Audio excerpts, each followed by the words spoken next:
আমরাও পড়ার চেষ্টা করব। এই দোয়াটা 5 ওয়াক্ত নামাজের পরে অর্থ সহকারে বুঝে পড়বেন। নামাজে মনোযোগ ধরে রাখতে পারেন না, এই সমস্যা কি আপনাদেরও আছে ভাই? আছে? নামাজে মনোযোগ ধরে রাখতে পারেন না?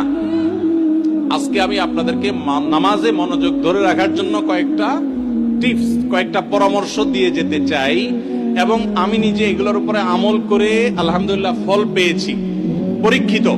এরকম আমলগুলোর মধ্যে 1 নম্বর হলো, ভালো করে শুনেন, 1 নম্বর হলো চোখের হেফাজত করবেন। চোখের, মোবাইলে বা বিভিন্ন ভাবে চোখ দিয়ে হারাম জিনিস দেখেন, মেয়েদের ছবি দেখেন, ফিল্ম দেখেন, নাটক দেখেন, বিভিন্ন হারাম জিনিস দেখেন, এটা আপনি বন্ধ করেন।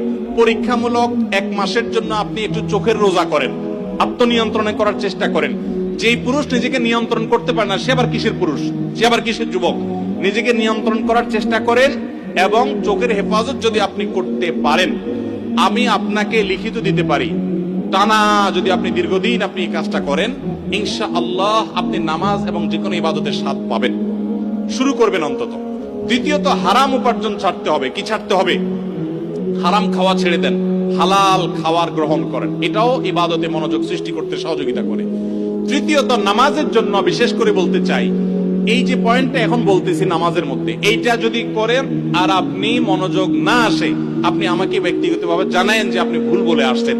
আমি আলহামদুলিল্লাহ এটার উপরে নিজে 100% উপকারিতা পেয়েছি, অনেককে পরামর্শ দিয়ে তাদের মধ্যে উপকারিতা পেয়েছি। সেটা হলো নামাজের টাইমিংটা বাড়িয়ে দেন, অর্থাৎ দীর্ঘ সময় নিয়ে নামাজ পড়েন।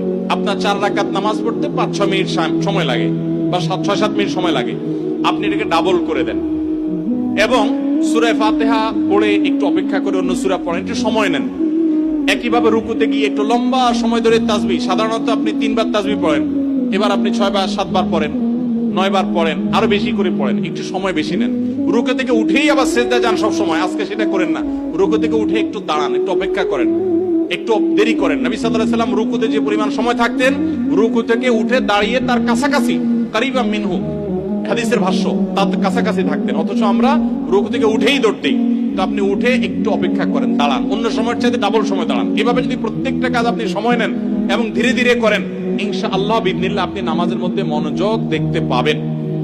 3টা গেল। 4 নম্বর হলো নামাজের মধ্যে যে সূরা কেরাতগুলো পড়েন, এই যে আজকে আমরা 3 কুল সম্পর্কে আপনাদেরকে বললাম, নামাজের দোয়াগুলো, সূরাগুলো, কেরাতগুলো, এগুলোর অর্থটা বোঝার চেষ্টা করবেন। তাহলে নামাজের ভিতরে ওই অর্থের কথা আপনার মাথায় আনতে পারবেন, আপনার মনোযোগ ধরে রাখতে পারবেন।